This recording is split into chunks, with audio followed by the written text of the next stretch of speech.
আসমান আল্লাহ বানাইছেন কুন ফায়াকুন বইলা, জমিন আল্লাহ বানাইছেন কুন ফায়াকুন বইলা, ফেরেশতা আল্লাহ বানাইছেন কুন ফায়াকুন বইলা। কিন্তু আমারে আপনারে আল্লাহ পাক কুন ফায়াকুন বলে বানায় নাই।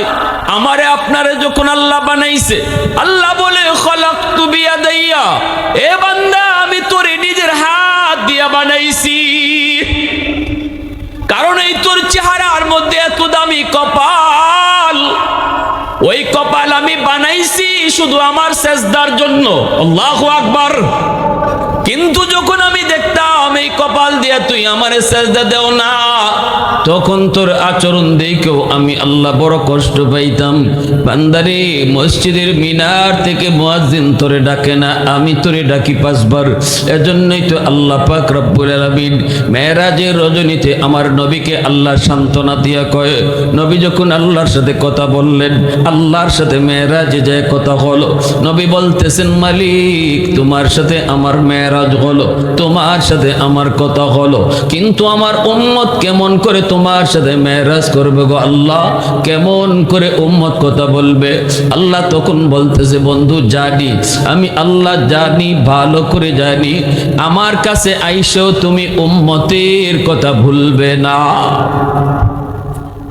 এজন্য আমি তোমার উম্মতের জন্য মেরাজের ব্যবস্থা করেছি। আল্লাহু আকবার। তোমার উম্মত কেমন করে আমার সাথে কথা বলবে সেই ব্যবস্থাটাও আমি আল্লাহ করেছি। নেও 50 ওয়াক্ত নামাজ, এই নামাজের মাধ্যমে উম্মত আমার সাথে কথা বলবে। নামাজই হলো তাদের জন্য মেরাজ। নামাজি নামাজের মাধ্যমে আল্লাহর সাথে কথা কয়। মুসাল্লি ইউনাজি রব্বা, নবী বলেন নামাজি নামাজে আল্লাহর সাথে কথা কয়। মূসা নবী তুর পাহাড়ে আল্লাহর সাথে কথা কয়। আল্লাহকে মূসা নবী জিজ্ঞেস করে, মালিক তুকাল্লিমু মাই হাল তুকাল্লিমু আহাদান গায়রি, ও মালিক আমার সাথে তুমি কথা বলো, আমি ছাড়া আর কারো সাথে কথা বলবা নাকি?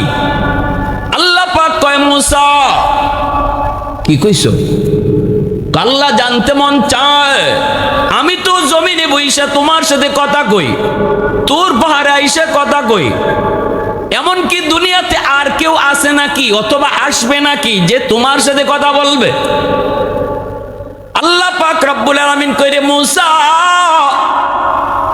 তুমি যে আমার সাথে কথা বলো, আমি যে তোমার সাথে কথা বলি, মাঝখানে কিন্তু পর্দা আছে। বাইনি ওয়া বাইনাকা হিজাব, পর্দার ওই প্রান্তে তুমি, পর্দার এই প্রান্তে আমি।